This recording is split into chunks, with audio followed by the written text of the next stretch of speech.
بسم اللہ الرحمن الرحیم شروع اللہ کا نام لے کر جو بڑا مہربان نہایت رحم والا ہے۔ الف لام را، یہ کتاب روشن کی آیتیں ہیں۔ ہم نے اس قرآن کو عربی میں نازل کیا ہے تاکہ تم لوگ سمجھ سکو۔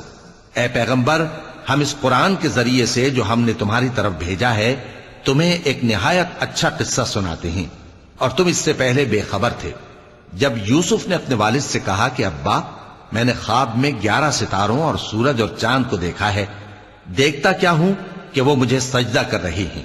انہوں نے کہا کہ بیٹا، اپنے خواب کا ذکر اپنے بھائیوں سے نہ کرنا، نہیں تو وہ تمہارے حق میں کوئی چال چلیں گے۔ کچھ شک نہیں کہ شیطان انسان کا کھلا دشمن ہے، اور اسی طرح اللہ تمہیں برگزیدہ و ممتاز کرے گا اور خواب کی باتوں کی تعبیر کا علم سکھائے گا۔ اور جس طرح اس نے اپنی نعمت پہلے تمہارے دادا پر دادا ابراہیم اور اسحاق پر پوری کی تھی، اسی طرح تم پر اور اولاد یعقوب پر پوری کرے گا۔ بے شک تمہارا پروردگار سب کچھ جاننے والا ہے، حکمت والا ہے۔ ہاں، یوسف اور ان کے بھائیوں کے قصے میں پوچھنے والوں کے لیے بہت سی نشانیاں ہیں۔ جب انہوں نے آپس میں تذکرہ کیا کہ یوسف اور اس کا بھائی ابا کو ہم سے زیادہ پیارے ہیں، حالانکہ ہم جماعت کی جماعت ہیں، کچھ شک نہیں کہ ابا کھلی غلطی پر ہیں۔ یوسف کو یا تو جان سے مار ڈالو یا کسی ملک میں پھینک آؤ، پھر ابا کی توجہ صرف تمہاری طرف ہو جائے گی، اور اس کے بعد تم نیک لوگوں میں ہو جاؤ گے۔ ان میں سے ایک کہنے والے نے کہا کہ یوسف کو جان سے نہ مارو، کسی اندھے کنویں میں ڈال دو کہ کوئی راہگیر اسے نکال کر کسی دوسرے ملک میں لے جائے گا۔ اگر تم کو کرنا ہی ہے تو یوں کرو۔ یہ مشورہ کر کے وہ اپنے والد سے کہنے لگے کہ ابا جان، کیا سبب ہے کہ آپ یوسف کے بارے میں ہمارا اعتبار نہیں کرتے، حالانکہ ہم اس کے خیر خواہ ہیں؟ کل اسے ہمارے ساتھ بھیج دیجئے کہ خوب میوے کھائے اور کھیلے کودے، ہم اس کے نگہبان ہیں۔ انہوں نے کہا کہ یہ امر مجھے غمناک کیے دیتا ہے کہ تم اسے لے جاؤ، یعنی وہ مجھ سے جدا ہو جائے، اور مجھے یہ بھی خوف ہے کہ تم کھیل میں اس سے غافل ہو جاؤ اور اسے بھیڑیا کھا جائے۔ وہ کہنے لگے کہ اگر ہماری موجودگی میں کہ ہم ایک طاقتور جماعت ہیں اسے بھیڑیا کھا گیا تو ہم بڑے نقصان میں پڑ گئے۔ غرض جب وہ اس کو لے گئے اور اس بات پر اتفاق کر لیا کہ اس کو اندھے کنویں میں ڈال دیں، اور ہم نے یوسف کی طرف وحی بھیجی کہ ایک وقت ایسا آئے گا کہ تم انہیں ان کے اس سلوک سے آگاہ کرو گے، اور ان کو اس وحی کی کچھ خبر نہ ہوگی۔ اور یہ حرکت کر کے وہ رات کے وقت باپ کے پاس روتے ہوئے آئے، کہنے لگے کہ ابا جان، ہم تو دوڑنے اور ایک دوسرے سے آگے نکلنے میں مصروف ہو گئے اور یوسف کو اپنے اسباب کے پاس چھوڑ گئے تو اسے بھیڑیا کھا گیا، اور آپ ہماری بات کو گو ہم سچ ہی کہتے ہیں باور نہیں کریں گے۔ اور ان کے کرتے پر جھوٹ موٹ کا لہو بھی لگا لائے۔ یعقوب نے کہا کہ یوں نہیں ہے، بلکہ تم اپنے دل سے یہ بات بنا لائے ہو۔ اچھا، صبر کہ وہی خوب ہے، اور جو تم بیان کرتے ہو اس کے بارے میں اللہ ہی سے مدد چاہیے۔ اور اب اللہ کی شان دیکھو کہ اس کنویں کے قریب ایک قافلہ آوارد ہوا اور انہوں نے پانی کے لیے اپنا سقا بھیجا، تو اس نے کنویں میں ڈول لٹکایا، یوسف اس سے لٹک گئے۔ وہ بولا، زہے قسمت، یہ تو ایک لڑکا ہے، اور اس کو قیمتی سرمایہ سمجھ کر چھپا لیا۔ اور جو کچھ وہ کرتے تھے اللہ کو خوب معلوم تھا، اور انہوں نے اس کو تھوڑی سی قیمت یعنی معدود چند درہموں پر بیچ ڈالا، اور وہ اس سے بیزار ہو رہے تھے۔ اور مصر میں جس شخص نے اس کو خریدا، اس نے اپنی بیوی سے جس کا نام زلیخا تھا کہا کہ اس کو عزت و اکرام سے رکھو، عجب نہیں کہ یہ ہمیں فائدہ دے یا ہم اسے بیٹا بنا لیں۔ اس طرح ہم نے یوسف کو سرزمین مصر میں جگہ دی، اور غرض یہ تھی کہ ہم ان کو خواب کی باتوں کی تعبیر سکھائیں۔ اور اللہ اپنے کام پر غالب ہے، لیکن اکثر لوگ نہیں جانتے۔ اور جب وہ اپنی جوانی کو پہنچے تو ہم نے ان کو دانائی اور علم عطا کیا، اور نیکوکاروں کو ہم اسی طرح بدلہ دیا کرتے ہیں۔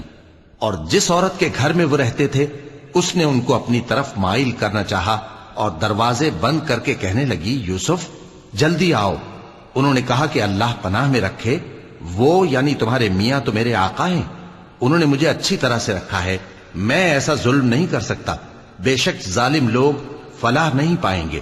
اور اس عورت نے ان کا قصد کیا اور انہوں نے اس کا قصد کیا۔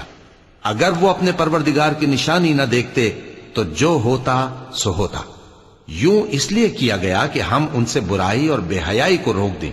بے شک وہ ہمارے چنے ہوئے بندوں میں سے تھے. اور دونوں دروازے کی طرف بھاگے، آگے یوسف پیچھے زلیخا. اور عورت نے ان کا کرتا پیچھے سے پکڑ کر جو کھینچا تو پھاڑ ڈالا، اور دونوں کو دروازے کے پاس عورت کا خاوند مل گیا. تو عورت بولی کہ جو شخص تمہاری بیوی کے ساتھ برا ارادہ کرے اس کی اس کے سوا کیا سزا ہے کہ یا تو قید کیا جائے یا اسے دکھ کا عذاب دیا جائے. یوسف نے کہا اسی نے مجھ کو اپنی طرف مائل کرنا چاہا تھا. اور اس کے خاندان میں سے ایک گواہ نے گواہی دی کہ اگر اس کا کرتا آگے سے پھٹا ہو تو یہ سچی اور یوسف جھوٹا ہے، اور اگر کرتا پیچھے سے پھٹا ہو تو یہ جھوٹی اور وہ سچا ہے. سو جب اس کا کرتا دیکھا تو پیچھے سے پھٹا تھا. تب اس نے زلیخا سے کہا کہ یہ تمہارا ہی فریب ہے، اور کچھ شک نہیں کہ تم عورتوں کے فریب بڑے بھاری ہوتے ہیں. یوسف اس بات کا خیال نہ کر، اور زلیخا تو اپنے گناہ کی بخشش مانگ، بے شک خطا تیری ہی ہے. اور شہر میں عورتیں گفتگویں کرنے لگیں کہ عزیز کی بیوی اپنے غلام کو اپنی طرف مائل کرنا چاہتی ہے اور اس کی محبت اس کے دل میں گھر کر گئی ہے. ہم دیکھتی ہیں کہ وہ کھلی گمراہی میں ہے. پھر جب زلیخا نے ان عورتوں کی گفتگو جو حقیقت میں دیدار یوسف کے لیے ایک چال تھی سنی، تو ان کے پاس دعوت کا پیغام بھیجا اور ان کے لیے ایک محفل مرتب کی، اور پھل تراشنے کے لیے ہر ایک کو ایک ایک چھری دی. اور یوسف سے کہا کہ ان کے سامنے آؤ. جب عورتوں نے ان کو دیکھا تو ان کا روب حسن ان پر ایسا چھا گیا کہ پھل تراشتے تراشتے اپنے ہاتھ کاٹ لیے، اور بے ساختہ بول اٹھیں کہ اللہ پاک ہے، یہ آدمی نہیں، یہ تو کوئی بزرگ فرشتہ ہے. زلیخا نے کہا تو یہ وہی ہے جس کے بارے میں تم مجھے تانے دیتی تھیں، اور بے شک میں نے اس کو اپنی طرف مائل کرنا چاہا مگر یہ بچا رہا. اور اگر یہ وہ کام نہ کرے گا جو میں اسے کہتی ہوں تو قید کر دیا جائے گا اور ذلیل ہوگا. یوسف نے دعا کی کہ پروردگار جس کام کی طرف یہ مجھے بلاتی ہیں اس کی نسبت مجھے قید پسند ہے، اور اگر تو مجھ سے ان کے فریب کو نہ ہٹائے گا تو میں ان کی طرف مائل ہو جاؤں گا اور نادانوں میں سے ہو جاؤں گا. پس ان کے رب نے ان کی دعا قبول کر لی اور ان سے عورتوں کا داؤں ٹال دیا. بے شک وہی تو سننے والا ہے، جاننے والا ہے. پھر باوجود اس کے کہ وہ لوگ ان کی بے گناہی کے نشان دیکھ چکے تھے، ان کی رائے یہی ٹھہری کہ کچھ عرصے کے لیے ان کو قید ہی کر دیں. اور ان کے ساتھ دو اور جوان بھی داخل زندہ ہوئے. ایک نے ان میں سے کہا کہ میں نے خواب دیکھا ہے، دیکھتا کیا ہوں کہ شراب کے لیے انگور نچوڑ رہا ہوں. دوسرے نے کہا کہ میں نے بھی خواب دیکھا ہے، میں یہ دیکھتا ہوں کہ اپنے سر پر روٹیاں اٹھائے ہوئے ہوں اور پرندے ان میں سے کھا رہے ہیں. تو ہمیں ان کی تعبیر بتا دیجئے کہ ہم تمہیں نیکوکار دیکھتے ہیں. یوسف نے کہا کہ جو کھانا تم کو ملنے والا ہے وہ آنے نہیں پائے گا کہ میں اس سے پہلے تم کو اس کی تعبیر بتا دوں گا. یہ ان باتوں میں سے ہے جو میرے پروردگار نے مجھے سکھائی ہیں.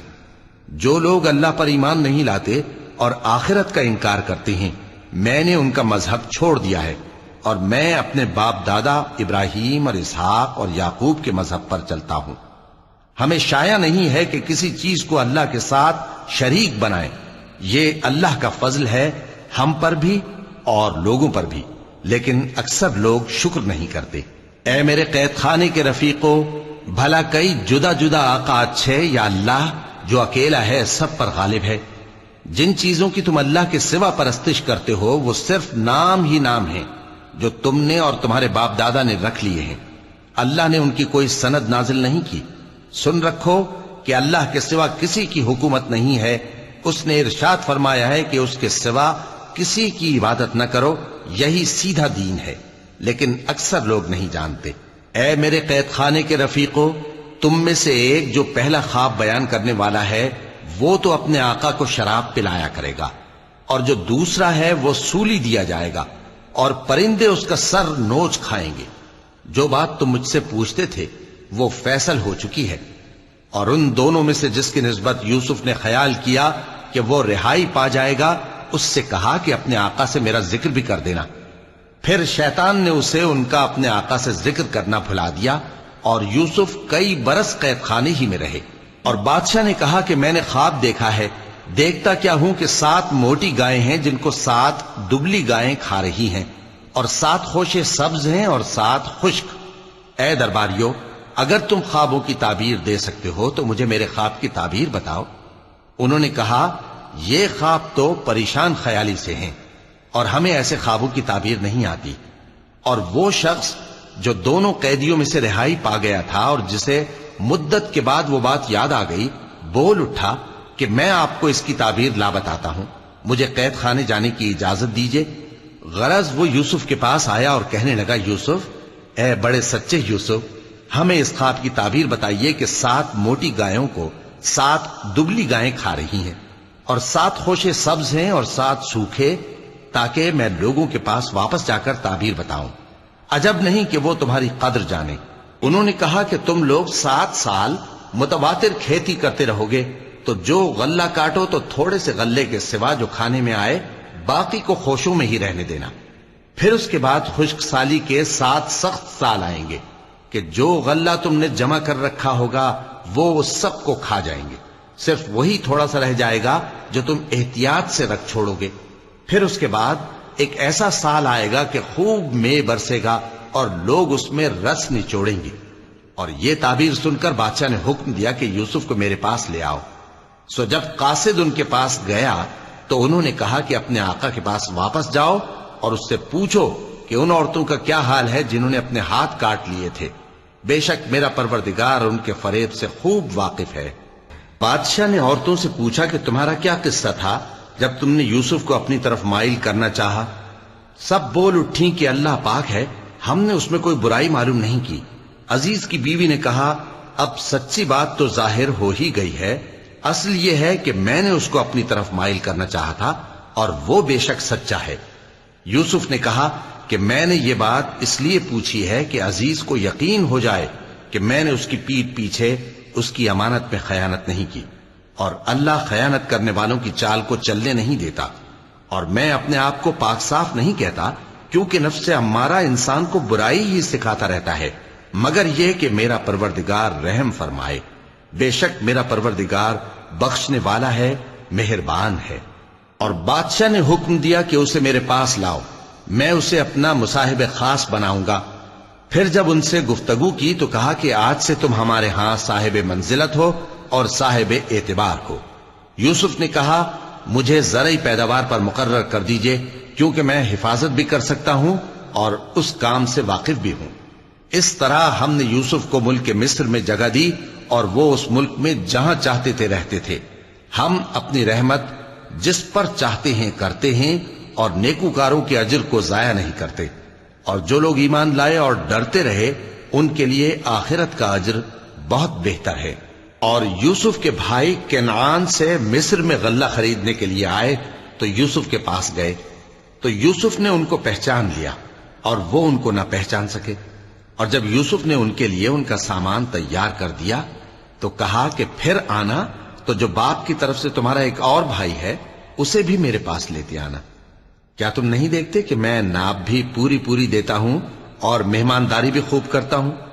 اب اگر تم اسے میرے پاس نہ لاؤ گے تو نہ تمہیں میرے ہاں سے غلہ ملے گا اور نہ تم میرے پاس ہی آ سکو گے۔ انہوں نے کہا کہ ہم اس کے بارے میں اس کے والد کو پھسلائیں گے اور ہم یہ کام کر کے رہیں گے۔ اور یوسف نے اپنے خدام سے کہا کہ ان کا سرمایہ یعنی غلے کی قیمت ان کے سامان میں رکھ دو۔ عجب نہیں کہ جب یہ اپنے اہل و عیال میں جائیں تو اسے پہچان لیں، اور عجب نہیں کہ یہ پھر یہاں آئے۔ بس جب وہ اپنے والد کے پاس واپس گئے تو کہنے لگے کہ ابا، ہمارے لیے غلے کی بندش کر دی گئی ہے، تو ہمارے ساتھ ہمارے بھائی کو بھیج دیجئے تاکہ ہم پھر غلہ لائیں اور ہم اس کے نگہبان ہیں۔ یعقوب نے کہا کہ میں اس کے بارے میں تمہارا اعتبار نہیں کرتا، مگر ویسا ہی جیسا پہلے اس کے بھائی کے بارے میں کیا تھا، سو اللہ ہی بہتر نگہبان ہے اور وہ سب سے زیادہ رحم کرنے والا ہے۔ اور جب انہوں نے اپنا اسباب کھولا تو دیکھا کہ ان کا سرمایہ واپس کر دیا گیا ہے۔ کہنے لگے، ابا ہمیں اور کیا چاہیے؟ دیکھیے یہ ہماری پونجی بھی ہمیں واپس کر دی گئی ہے، اور ہم اپنے اہل و عیال کے لیے پھر غلہ لائیں گے اور اپنے بھائی کی نگہبانی کریں گے، اور ایک بار شتر زیادہ لائیں گے کہ یہ غلہ جو ہم لائے ہیں تھوڑا ہے۔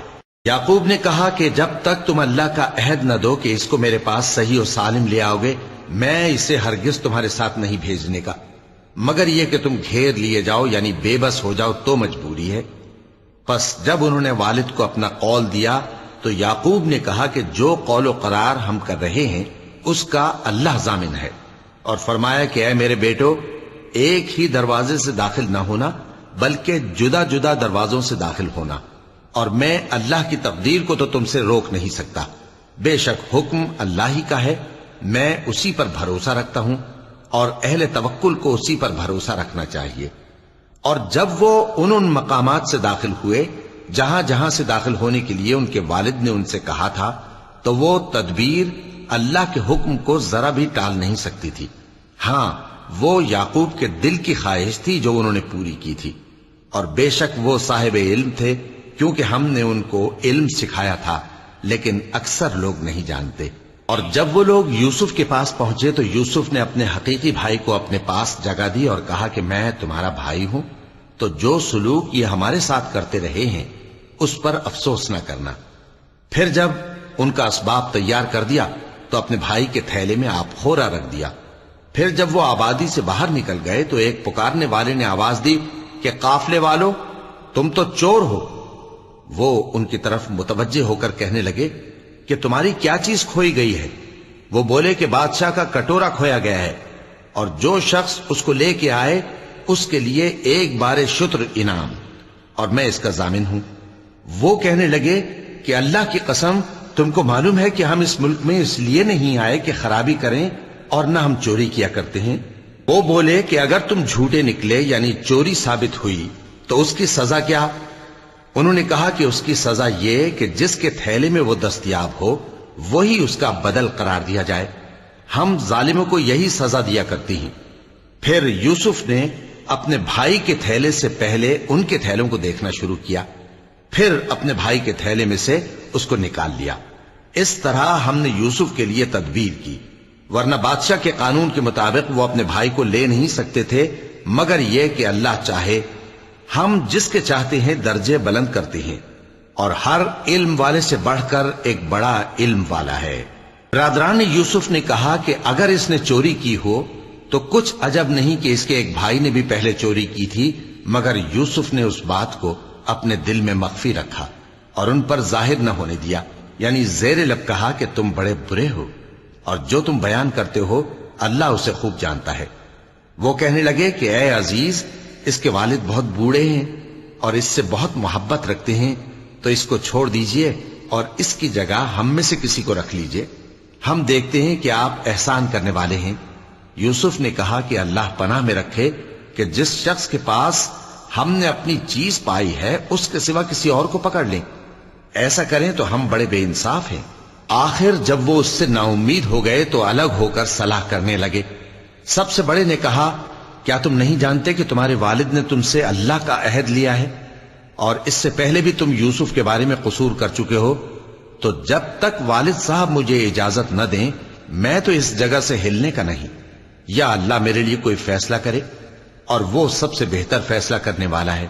تم سب والد صاحب کے پاس واپس جاؤ اور کہو کہ ابا، آپ کے صاحبزادے نے وہاں جا کر چوری کی، اور ہم نے تو اپنی دانست کے مطابق آپ سے اس کے لے آنے کا عہد کیا تھا، مگر ہم غیب کی باتوں کے جاننے اور یاد رکھنے والے تو نہیں تھے، اور جس بستی میں ہم ٹھہرے تھے وہاں سے یعنی اہل مصر سے اور جس قافلے میں آئے ہیں اس سے دریافت کر لیجئے، اور ہم اس بیان میں بالکل سچے ہیں۔ جب انہوں نے یہ بات یعقوب سے آ کر کہی تو انہوں نے کہا کہ حقیقت یوں نہیں ہے، بلکہ یہ بات تم نے اپنے دل سے بنا لی ہے، تو صبر ہی بہتر ہے۔ عجب نہیں کہ اللہ ان سب کو میرے پاس لے آئے، بے شک وہ علم والا ہے، حکمت والا ہے۔ اور ان کے پاس سے چلے گئے اور کہنے لگے کہ ہائے افسوس یوسف پر، ہائے افسوس، اور رنج و الم میں ان کی آنکھیں سفید ہو گئیں اور ان کا دل غم سے بھر رہا تھا۔ بیٹے کہنے لگے کہ واللہ آپ تو یوسف کو اسی طرح یاد ہی کرتے رہیں گے یہاں تک کہ آپ گھل جائیں گے یا جان ہی دے دیں گے۔ انہوں نے کہا کہ میں تو اپنے غم و اندوہ کا اظہار اللہ سے کرتا ہوں، اور اللہ کی طرف سے وہ باتیں جانتا ہوں جو تم نہیں جانتے۔ اے بیٹو، یوں کرو کہ ایک دفعہ پھر جاؤ اور یوسف اور اس کے بھائی کو تلاش کرو، اور اللہ کی رحمت سے نا امید نہ ہونا کہ اللہ کی رحمت سے تو کافر لوگ ہی نا امید ہوا کرتے ہیں۔ پھر جب وہ یوسف کے پاس گئے تو کہنے لگے کہ اے عزیز، ہمیں اور ہمارے اہل و عیال کو بڑی تکلیف ہو رہی ہے اور ہم یہ تھوڑا سا سرمایہ لائے ہیں، آپ ہمیں اس کے عوض پورا غلہ دے دیجئے اور ہم پر خیرات کیجئے کہ اللہ خیرات کرنے والوں کو ثواب دیتا ہے۔ یوسف نے کہا، تمہیں معلوم ہے کہ جب تم نادانی میں پھنسے ہوئے تھے تو تم نے یوسف اور اس کے بھائی کے ساتھ کیا کیا تھا؟ وہ بولے، کیا واقعی تم ہی یوسف ہو؟ انہوں نے کہا، ہاں میں یوسف ہوں، اور بن یامین کی طرف اشارہ کر کے کہنے لگے، یہ میرا بھائی ہے، اللہ نے ہم پر بڑا احسان کیا ہے۔ جو شخص اللہ سے ڈرتا اور صبر کرتا ہے تو اللہ نیکوکاروں کا اجر ضائع نہیں کرتا۔ وہ بولے، اللہ کی قسم، اللہ نے تم کو ہم پر فضیلت بخشی ہے اور بے شک ہم خطا کار تھے۔ یوسف نے کہا کہ آج کے دن تم پر کوئی ملامت نہیں، اللہ تم کو معاف کرے اور وہ سب سے بڑھ کر رحم کرنے والا ہے۔ یہ میرا کرتا لے جاؤ، پھر اسے والد صاحب کے منہ پر ڈال دینا تو وہ بینا ہو جائیں گے، اور اپنے تمام اہل و عیال کو میرے پاس لے آؤ۔ اور جب قافلہ مصر سے روانہ ہوا تو ان کے والد کہنے لگے کہ اگر مجھ کو یہ نہ کہو کہ بوڑھا بہک گیا ہے تو مجھے تو یوسف کی بو آ رہی ہے۔ وہ بولے کہ واللہ آپ اسی قدیم غلطی میں مبتلا ہیں۔ مگر جب خوشخبری دینے والا آ پہنچا تو اس نے کرتا ان کے منہ پر ڈال دیا، سو وہ بینا ہو گئے اور بیٹوں سے کہنے لگے، کیا میں نے تم سے نہیں کہا تھا کہ میں اللہ کی طرف سے وہ باتیں جانتا ہوں جو تم نہیں جانتے؟ بیٹوں نے کہا کہ ابا، ہمارے لیے ہمارے گناہ کی مغفرت مانگیے، بے شک ہم خطا کار تھے۔ فرمایا، میں اپنے پروردگار سے تمہارے لیے بخشش مانگوں گا، بے شک وہ بخشنے والا ہے، مہربان ہے۔ پھر جب یہ سب لوگ یوسف کے پاس پہنچے تو انہوں نے اپنے والدین کو اپنے پاس جگہ دی اور کہا، مصر میں داخل ہو جائیے، اللہ نے چاہا تو امن و امان سے رہیے گا۔ اور اپنے والدین کو تخت پر بٹھایا اور سب ان کے آگے سجدے میں گر پڑے۔ اور اس وقت یوسف نے کہا، ابا جان، یہ میرے اس خواب کی تعبیر ہے جو میں نے پہلے بچپن میں دیکھا تھا۔ میرے پروردگار نے اسے سچ کر دیا اور اس نے مجھ پر بہت سے احسان کیے ہیں کہ مجھ کو قید خانے سے نکالا، اور اس کے بعد کہ شیطان نے مجھ میں اور میرے بھائیوں میں فساد ڈال دیا تھا، آپ کو گاؤں سے یہاں لایا۔ بے شک میرا پروردگار جو چاہتا ہے تدبیر سے کرتا ہے، وہ علم والا ہے، حکمت والا ہے۔ جب یہ سب باتیں ہو لیں تو یوسف نے اللہ سے دعا کی کہ اے میرے پروردگار، تو نے مجھ کو حکومت سے نوازا اور خوابوں کی تعبیر کا علم بخشا۔ اے آسمانوں اور زمین کے پیدا کرنے والے، تو ہی دنیا اور آخرت میں میرا کارساز ہے۔ تو مجھے دنیا سے اپنی اطاعت کی حالت میں اٹھائیو اور آخرت میں اپنے نیک بندوں میں داخل کیجو۔ اے پیغمبر، یہ اخبار غیب میں سے ہیں جو ہم تمہاری طرف بھیجتے ہیں۔ اور جب برادران یوسف نے اپنی بات پر اتفاق کیا تھا اور وہ فریب کر رہے تھے تو تم ان کے پاس تو نہ تھے، اور بہت سے آدمی گو تم کتنی خواہش کرو ایمان لانے والے نہیں ہیں، اور تم ان سے اس خیر خواہی کا کچھ صلہ بھی تو نہیں مانگتے۔ یہ قرآن اور کچھ نہیں، تمام جہانوں کے لیے نصیحت ہے، اور آسمان و زمین میں بہت سی نشانیاں ہیں جن پر سے یہ گزرتے ہیں اور ان کو نظر انداز کر دیتے ہیں، اور یہ اکثر اللہ پر ایمان نہیں رکھتے مگر اس کے ساتھ شرک بھی کرتے ہیں۔ تو کیا یہ اس بات سے بے خوف ہیں کہ ان پر اللہ کا عذاب نازل ہو کر ان کو ڈھانپ لے، یا ان پر ناگہاں قیامت آ جائے اور انہیں خبر بھی نہ ہو؟ کہہ دو، میرا رستہ تو یہ ہے، میں اللہ کی طرف بلاتا ہوں سمجھ بوجھ کر، میں بھی لوگوں کو اللہ کی طرف بلاتا ہوں اور میرے پیراؤ بھی، اور اللہ پاک ہے اور میں شرک کرنے والوں میں سے نہیں ہوں۔ اور ہم نے تم سے پہلے بستیوں کے رہنے والوں میں سے مرد ہی بھیجے تھے جن کی طرف ہم وہی بھیجتے تھے۔ کیا ان لوگوں نے ملک میں سیر و سیاحت نہیں کی کہ دیکھ لیتے کہ جو لوگ ان سے پہلے تھے ان کا انجام کیا ہوا؟ اور متقیوں کے لیے آخرت کا گھر بہت اچھا ہے، کیا تم سمجھتے نہیں؟ یہاں تک کہ جب پیغمبر نا امید ہو گئے اور انہوں نے خیال کیا کہ اپنی نصرت کے بارے میں جو بات انہوں نے کہی تھی اس میں وہ سچے نہ نکلے، تو ان کے پاس ہماری مدد آ پہنچی۔ پھر جسے ہم نے چاہا بچا دیا، اور ہمارا عذاب اتر کر گناہگار لوگوں سے پھیرا نہیں کرتا۔ ان کے قصے میں عقل مندوں کے لیے عبرت ہے۔ یہ قرآن ایسی بات نہیں ہے جو اپنے دل سے بنائی گئی ہو، بلکہ جو کتابیں اس سے پہلے نازل ہوئی ہیں ان کی تصدیق کرنے والا ہے، اور ہر چیز کی تفصیل کرنے والا، اور مومنوں کے لیے ہدایت اور رحمت ہے۔ صدق اللہ العظیم۔